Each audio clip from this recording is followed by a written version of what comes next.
Before we dive in, this week's episode is brought to you by my free cheat sheet, 30 Top Tips to Find Time to Write. In this guide, I give you 30 ways that you can find time to write in the small gaps that appear between the various errands and tasks and responsibilities that you have in your day-to-day life. Now, you might be thinking that you don't have any time to spare, but I can guarantee these top tips will give you writing time you didn't think you had. If you thought writing always involved a pen and paper or a keyboard, think again. If you thought you needed at least an hour at a time to write your manuscript, I help you reframe that. You won't be disappointed. Get your free copy of 30 Top Tips to Find Time to Write by going to emmadesi.com/30 top tips. Okay, let's dive in to today's episode. Susan Dennis lives in North Carolina and runs a management consultancy supporting public health research. In 2021, she published a memoir about her life and marriage to the photographer Charles Dennis, titled The Swing, a muse's memoir about keeping the artist alive. If you're writing a memoir and are keen to know what the next steps are once you've finished that first or second draft, this is a listen for you. We talk about how not only Susan managed to write 2 books and publish 2 books simultaneously, or within a year of each other, but how she found her agent and then found her publisher. She takes us through the number of revisions that she had to do, what it was like working with an editor, bearing in mind that these are her first 2 books and she had a lot of learning to do, which she says was really the making of her. Working with an editor was the best thing she could have done for her writing. And I think she exemplifies so many things. She exemplifies that you're never too old to start. She was 67 when she published her first book. That editors are not to be feared, but rather to be embraced, because each edit your book goes through is a craft lesson all of its own, and it only makes you better.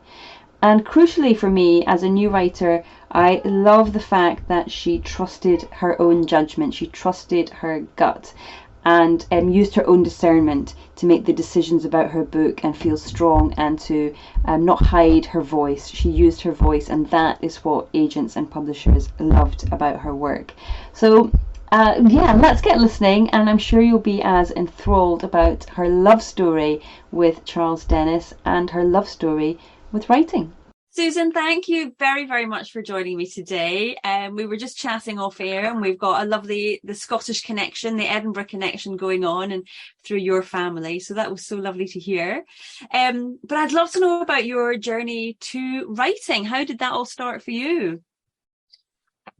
Well, I don't know if there are so many stories that the Scots are such great storytellers. All right, so as long as I can remember, my earliest memories as a child are me telling stories. So in my memoir, which is part of our conversation this morning, I let the reader know that just straight up, I was like a kind of an awkward, homely child. I was a ghostly pale white. I was very scrawny. I think I lived half of my youth in a retainer on my teeth, and so I was not popular. And the one thing that kind of drew me to others is that I could tell very scary ghost stories, and I would be the one if we went on a brownie trip or a group little trip, I would be the one sitting with the teacher in the car because I didn't make the cut into the, girls pop. But once I started telling these scary ghost stories, I drew a crowd, and I began realizing this may be my shtick, this may be my thing, because I can tell a story. So the stories have always been there. And then later in school, I was powerfully moved to write a book I think I was maybe 13, 14. And it was about a very strong little girl. And she was an orphan, and she sort of collected other orphans during World War II, and they hid in a forest. And in that story, I became very attached to things that were buried in the ground. Okay, this treasures and things that they discovered along their journey. And this I just one day finished it. I shared it with my teacher. She loved it, and she told me I don't have to come to class again. I can sit in the hallway and just write. So it got me out of then later I began writing more and more. But life took a certain turn, as I explain in my memoir. And I just didn't have time to write. So I collected notes, just drawers full of notes. And then I finally started saying, when are you going to put these notes into a place and begin the journey of writing? So I did. Wonderful. What an inspired teacher. And I think few and far between would you find a teacher who would say to their student, you know what, recognizing that the best that they could do for their student was to let them go and be creative and do that writing and explore and see what happens. And you remember their name, right? You remember that teacher. Her name was Mrs. Edwards. I can even picture her, and this is so long ago, but she captivated something that I, as an awkward and as a insecure, and it began to make me feel better about me. And so I was just, and others noticed that I was the person sitting in the hallway with a pad of paper writing, and made me kind of just kind of cool. Picked up a few more friends.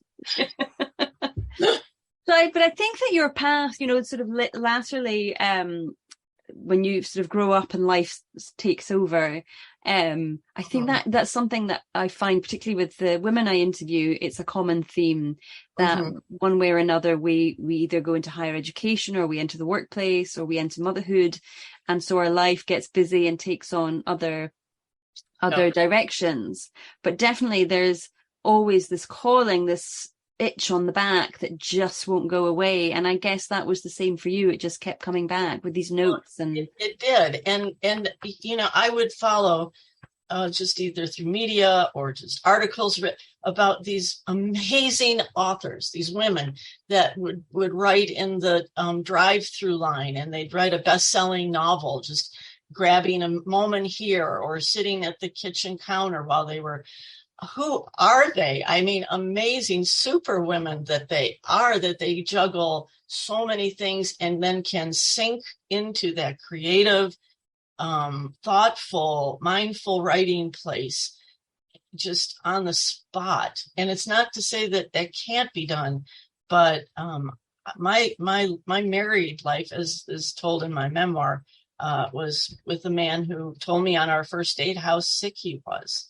And that he wasn't expected to live, but maybe 2 or 3 more years.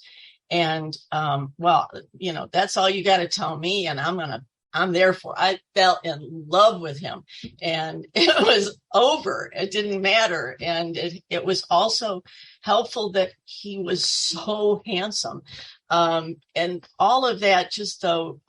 It just sucked all of my energy. My good energy, my every bit of energy to be his. Well, I was his muse. He was a photographer and an artist, and it was all I could do to see what he needed in the life that he had left, and to help him fulfill that. It was and one of our common arguments throughout our 24 years of marriage was that he told me, write the book. Don't live for me. Write your book. I wrote so much other stuff that he knew that there was a little writer's seed in me and a storytelling seed in me, and that he wanted. So I pray that there is a universe and that he is somewhere in that universe, and he knows that I wrote the darn book about him. So, I am sure he does. I hope he knows. Well, you've certainly made up for lost time, you know, those intervening years, because you published 2 books within a 12-month period. And so, you know, were you writing them both at the same time? Did you write one and then the other and then publish them both? How did that work for you? How did you manage to write 2 books ready to go at the same time? I think, Emma, it's for me, once I allowed myself to commit to writing the memoir, I have to just share with you the wonderful, amazing team. They're called the Book Doctors. They came to Chapel Hill, North Carolina, and they did this sort of gathering where you pitch your story. And I didn't win, but they did call me and ask if I wanted to develop the memoir that I had pitched. And I sent the first chapter to them, and gratefully and with all humility, they were just really excited about the first chapter, told me to keep going. And so I didn't know how. So I bought a book called Shimmering Images by Lisa Dale Norton. It's a little book. I read it twice. It made sense to me. It was how to pick out, if you are walking along a stream and you see little bits of rock or something that shimmers, remember that's the part of your story that the reader wants. They want the little tidbits and the so lace it. So I open up this massive drawer. I put it all on the floor and I pick out, and it was truly difficult to pick out just the shimmering images because there were so many. So that took place over years / months in the drafting process, the final drafting. Once I got the shimmering image thing down and I had settled into the narrative of it, it took months, but very intense, very, very intense. Whilst doing that, it sort of just, my brain was holding on to this other story. And I have a weird fascination with things that are buried in the ground. And I had been keeping notes about this sort of story about things buried in the ground, and it just unfolded. So they were not parallel. The memoir was in the publisher's hands. It had been through a wonderful editor named Kyle McCord at Atmosphere Press. Just, oh my goodness, he himself is an author and such a lovely writer. We talked a few times. He helped settle me, and he told me to eliminate some of the excessive swearing words that I had in it. And kept, encouraging me to just cut. I did that, and that went to press, and we were underway. Then the novel just poured out. It just poured out, and there it was. So they were in me, both of them. So your memoir took obviously longer to put together. So how long do you think that took you? And then how long do you roughly did the novel? Memoir, I think that the memoir, I had to understand, and I think any memoirist experiences this, that you have to understand, how do you just package your story? It can be just a long timeline of this happened, then tomorrow that, the next.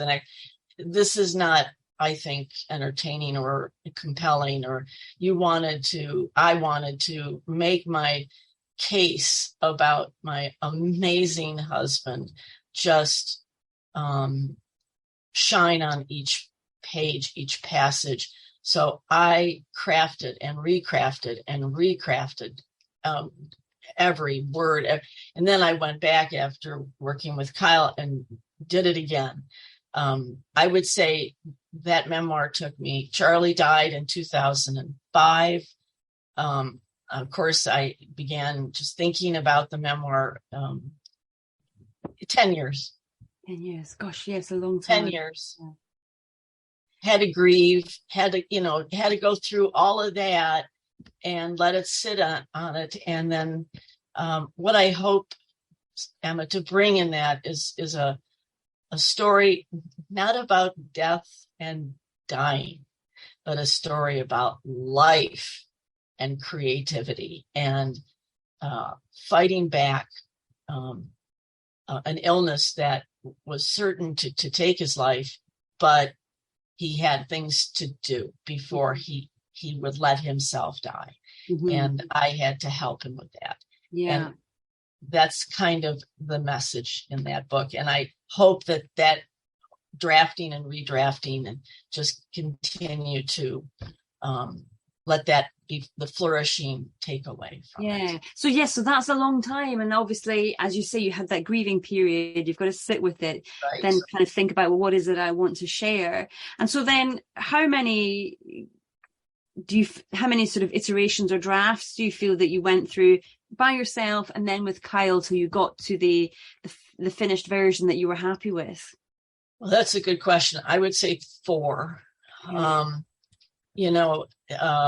It always started where it started. And as Kyle read it, he wanted more of some early parts of the life. And he's no one until Kyle had really weighed in and let it just provide just a good read.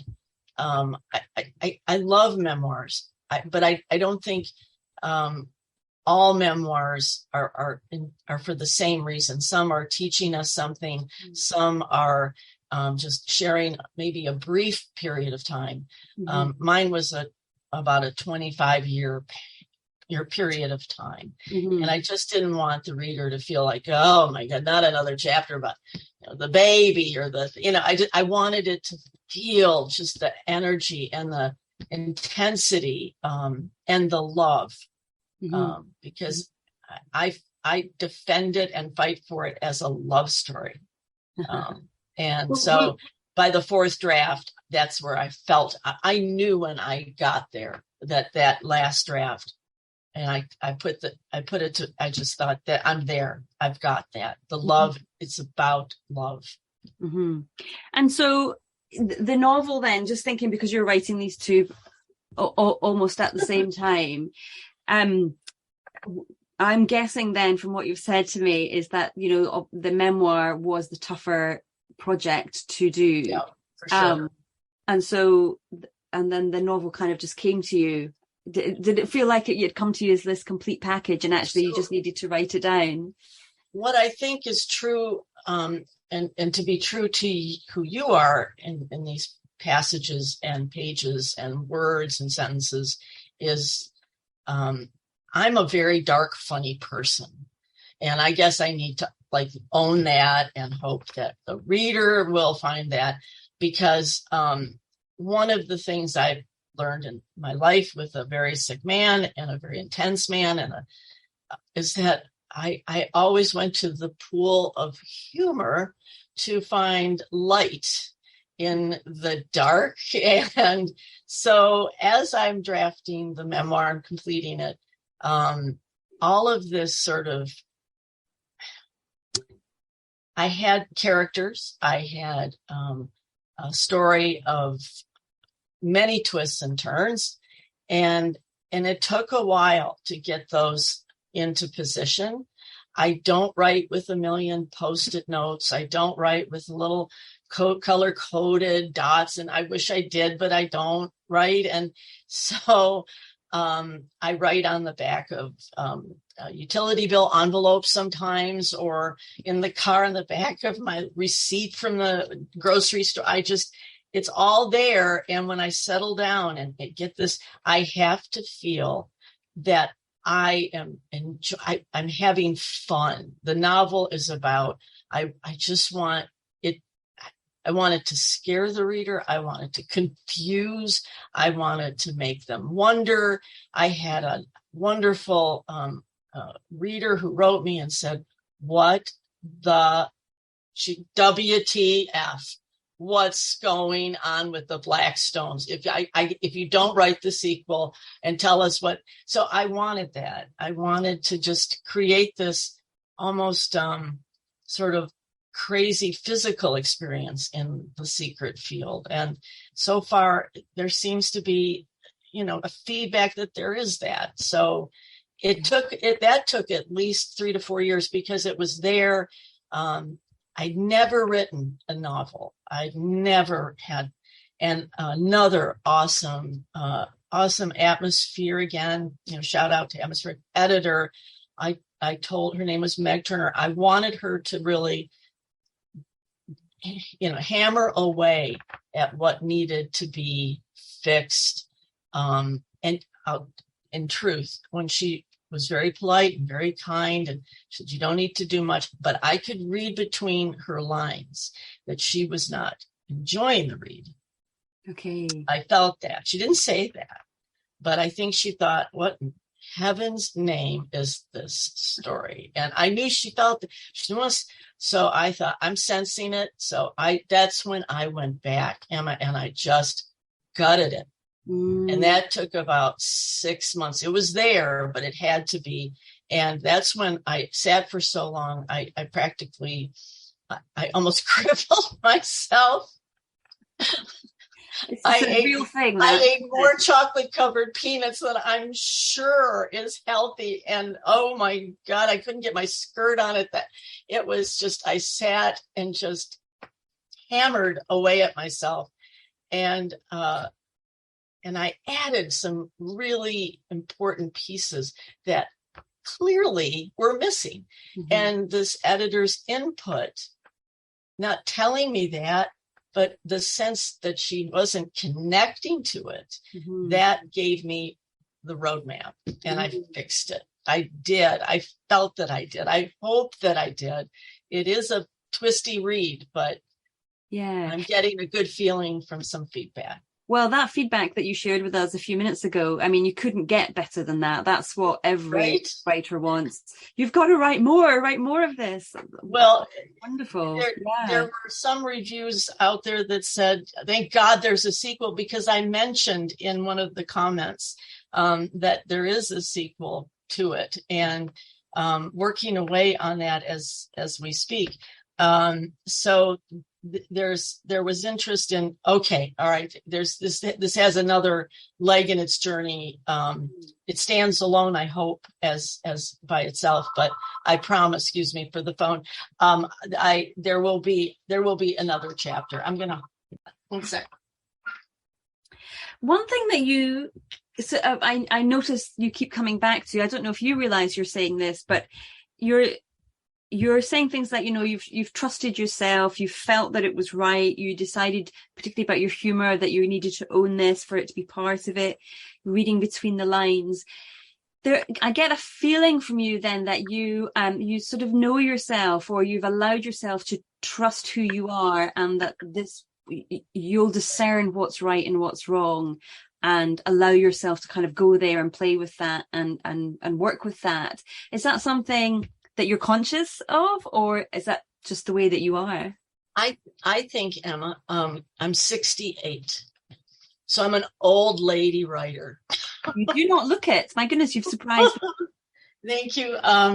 Whenever they show writers that start their careers late in life, I think, well, I'm older than she is, or he is.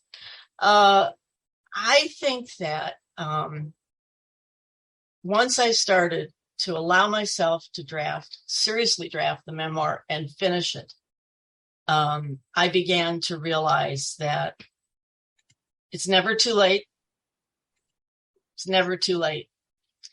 It's also, it's a scary first step. If you don't take it, will you ever know? Will you ever know if you don't take it?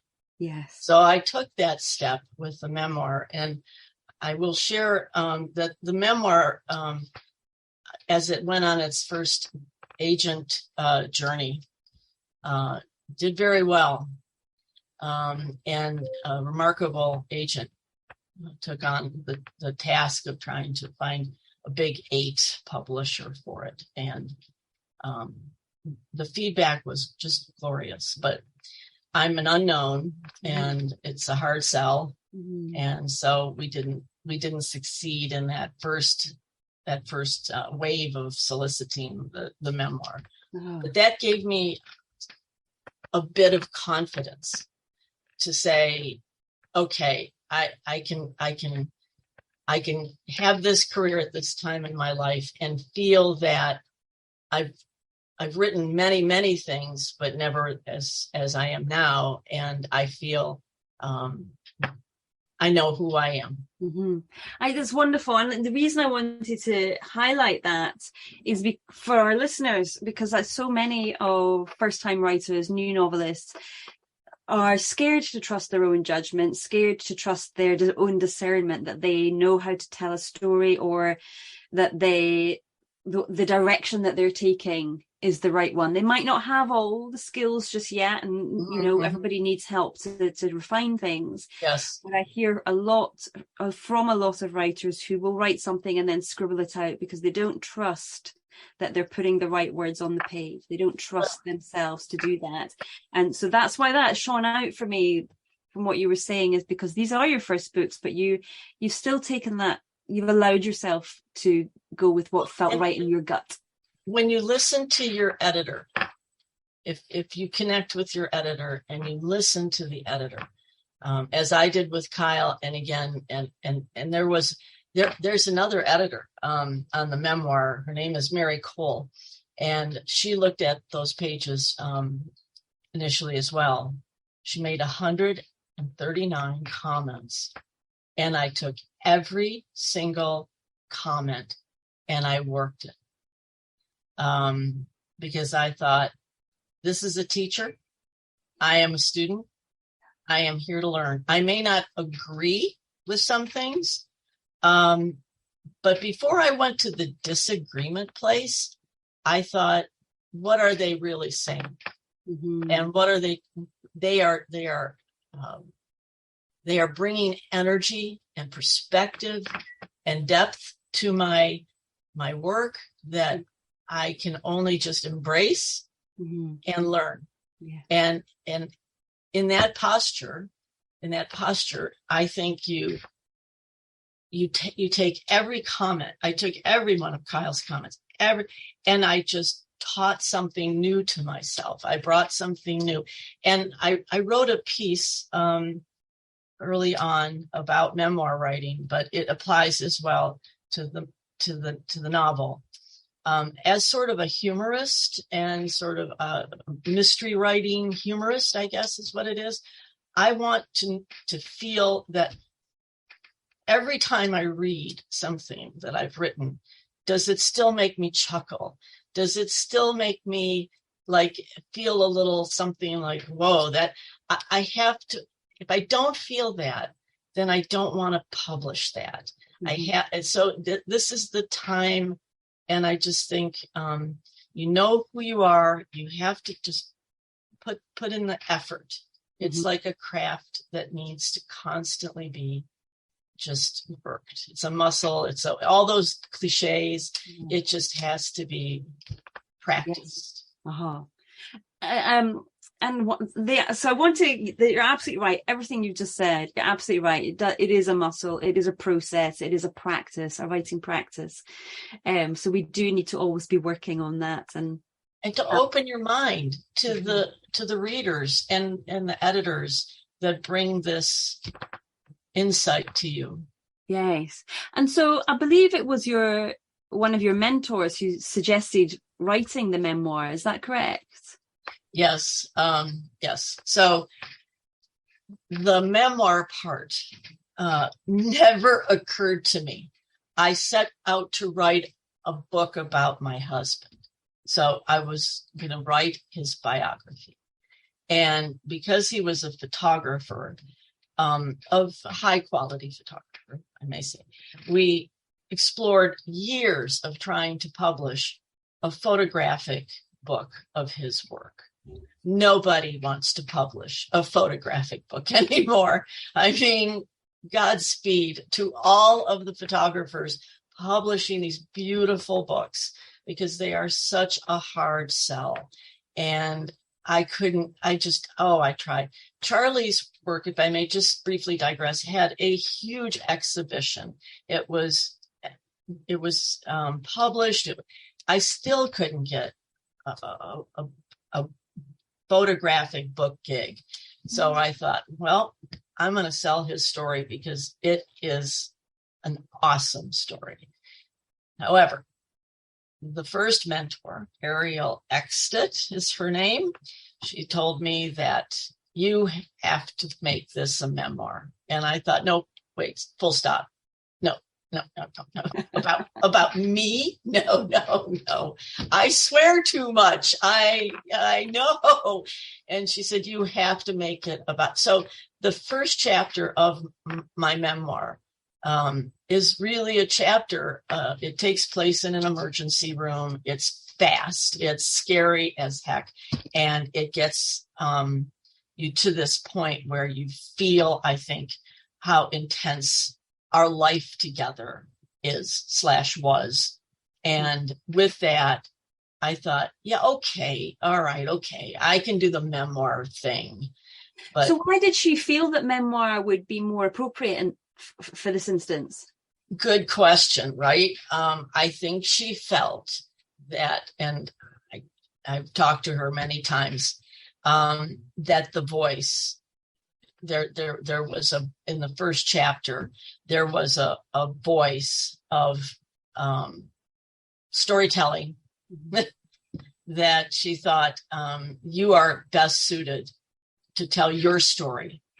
And in telling your story, you are better suited to tell Charlie's story. It's amazing. It so often comes down to voice. Whenever I speak to agents or publishers, what is it you're looking for? It's that elusive voice. They want a fresh voice, a unique voice, a strong voice. So it's right. Lucky you had it right there. Well, I had my one and only interview with a very important editor. I'll never forget it. I think, I've written her like 12 times to thank her, though she declined the memoir, but she called the voice raw, real, and fresh. And I thought, well, heck, I can get on that boat. I mean, thank you very much. But I think in the telling of such a hard story, I reverted to what I know. And it's that, I mean, I'm the person that could giggle in church. I mean, I'm the person that could find, and I just find that there is levity in things that maybe others might think this is not a moment of levity, but there is. Mm-hmm. But there is. Yeah. And so in the telling of both my memoir and my novel, I hope that I bring this perspective, which I think is just, darn it, I'm stuck with myself. This is me, and I think that the novel pushes the edge a little bit, and that's okay too. I'm really comfortable with that. I hope it's okay. It seems to be going well, but in the telling of the memoir, you can't get away from what is the truth. You can't craft the truth or the narrative part of what is your actual dated. Your reader will know, won't they? If you're fudging things or being disingenuous, the reader will sense it. They'll smell it. I believe that to be true. And I thought there is a chapter there's a chapter in the memoir that I really struggled with including because to this moment, as I speak to you about it, it is gut-wrenching. Mm. And it doesn't involve Charlie. Well, I mean, it involves our family, but it is a gut-wrenching. And I thought, how can I not tell that in my memoir? How can I not? There's nothing light. There's nothing humorous about it. It is just the truth. And it was a terrible dark. Was it cathartic? Did you find it a cathartic experience to write the memoir? No, if I'm honest, I found it to stir up such difficulties for me. In fact, I suffered so much in writing that chapter that I went to betterhelp.com in the middle of the night and said, I feel I should talk to somebody because it is so powerful. It has brought back such powerful pain. And so I had a wonderful several months with a wonderful person as I just talked it through. And that helped. So maybe it was my pathway to getting some sort of closure or help with it. But as far as its content, it had to be a part of our story. It's a very short chapter. And it just had to be there because of the beauty of my family in that chapter. Okay. So tell us about the memoir. It's called The Swing. So tell us about it and why would readers enjoy picking this up? Why would they enjoy Especially after I just told you about that horrible chapter. So I have had such an amazing experience with some of the readers thus far who have read The Swing. And I think many people go into a memoir that even on its jacket tells about the sick, dying artist, et cetera, et cetera. I think that I go back to where it starts. It's a love story. It is romantic. Let's just get past Charlie. He looked like Robert Redford, young Robert Redford. So I'm sitting across a dark restaurant inside this little section of Detroit known as Greektown. I'm looking at this amazing man that I never dreamed would ask me out on a date. And then I find out that, well, wait a minute. You know, I'm still the skinny girl with the retainer. He starts unpacking all of his problems, right? And I think, okay, there's a lot of strings attached here. And then but he takes me somewhere else on that date and reveals to me his extraordinary passion for his work. And that was it. I'm all in. And from that moment, I hope the reader feels they are on this amazing love story. And that in this telling of the love story, there is the emergence of a beautiful body of work, which I share with people on Instagram. But I couldn't get a coffee table book deal, so I thought, all right, take a left turn, just put it out there and let the readers see it, because one of the most beautiful things that has come of this is by posting on these images. My son, we have a son, shared, you should just post some of Dad's work on it.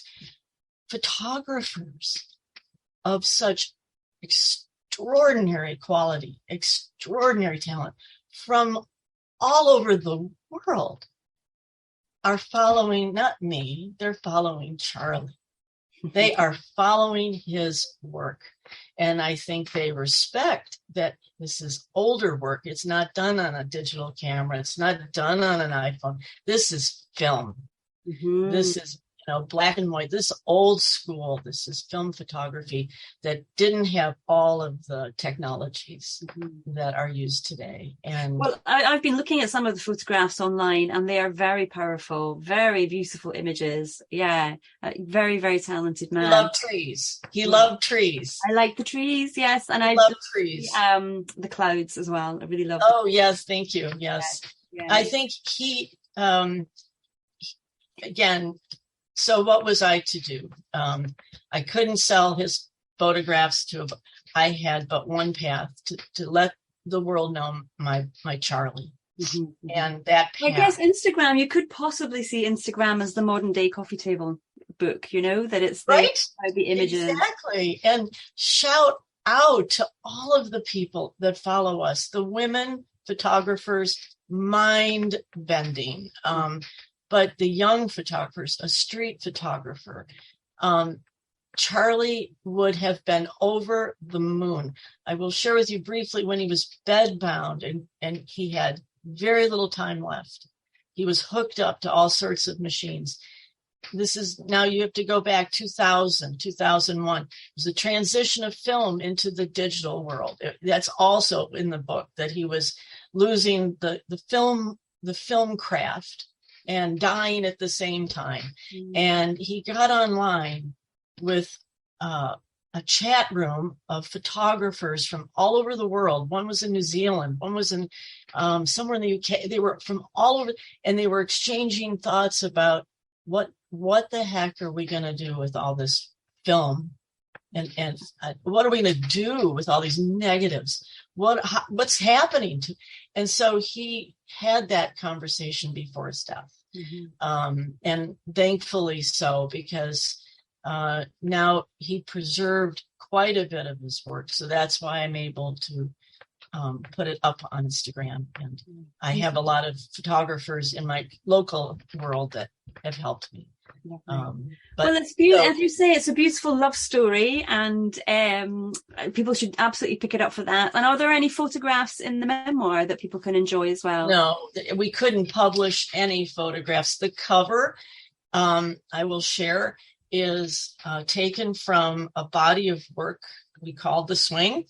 It was taken on a terrible, terrible day. We had a terrible argument. He knew he had less than a couple years to go. And doctors are very good at just letting you know, you're running out of time, and we can medicate you. We can operate on you. But he knew his body. Mm-hmm. And this was a day he just was very trapped in memories and feelings. Got into a terrible argument with my son, who was much younger, and myself, and disappeared. And at that point, we thought, well, let him go. He's just rotten to the core. He's mean as a snake. He's horrible to us. Just let him go. And then, of course, we started to worry about him and wonder. And we were in Williamsburg, Virginia, and we kind of knew where he might have gone, but we found him. And it ends in a very funny ending. But I found a swing far off in the field of where he was sitting. And I just swung on this swing, and I told him, do not take my picture. This is not a family photo moment. We all need to heal from this grisly little day of arguing and such. And so he took these beautiful, beautiful photographs. And, I can say that they're of me, but they're really of that tree and a person on a swing. There are very few photographs of me. I may have been his muse, but I did not like to be photographed. And it is a beautiful cover. Yeah, no, definitely. It's a beautiful, beautiful cover. And it won. So tell me, what do you work in? Competition. So I didn't enter his work in much, but it did very well in a competition. So fabulous. Yep. So tell me, what are you working on now? You're working on the sequel? Yes, the sequel of the novel is titled Dangerous Ground. It goes deep into the numismatist world of coin collectors and ancient artifacts. And our same characters will appear. There are some new ones, and the search for the lost love coin continues. Fantastic. So where can they find out more about your books and about you? Well, on Instagram, of course, follow me on Instagram. I just can't even believe I have so many wonderful followers. Thank you. And through Atmosphere Press, of course. Big shout out to them. They are very, very author-centric and very, very talented, each one of them in their own world, very talented people. And I'm so grateful to them. Also, I have, a website for the swing specific and an author website, but mostly I think Instagram is telling Charlie's story little by little. Every day I sit down, have a cup of coffee and say, Charlie, what should we post today? And it just comes to me. My son has said, no pictures of me in a bathtub when I was a baby. Just get those out of your list. So lovely. I will be sure to link to those in the show notes, so it make it easy for people to follow you. So much, Emma. Susan, it's been a pleasure getting to know you, learning more about Charlie and your love story. Thank you. Thank you, Emma.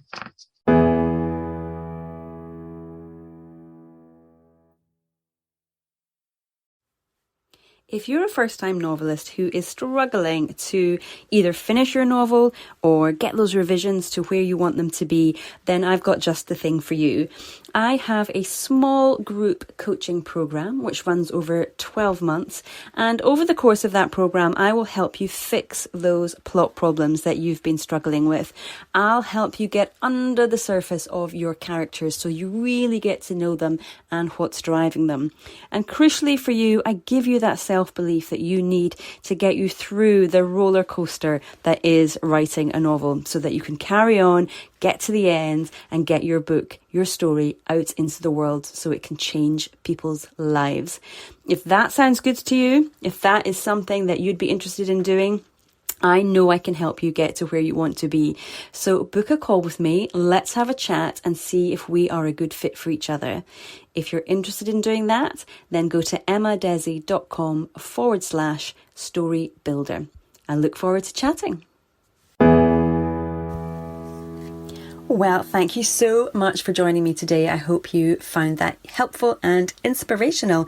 Now, don't forget to come on over to Facebook and join my group, Turning Readers into Writers. It is especially for you if you are a beginner writer who is looking to write their first novel. If you join the group, you will also find a free cheat sheet there called 3 Secret Hacks to Write with Consistency. So go to emmadesi.com/turning readers into writers, hit join.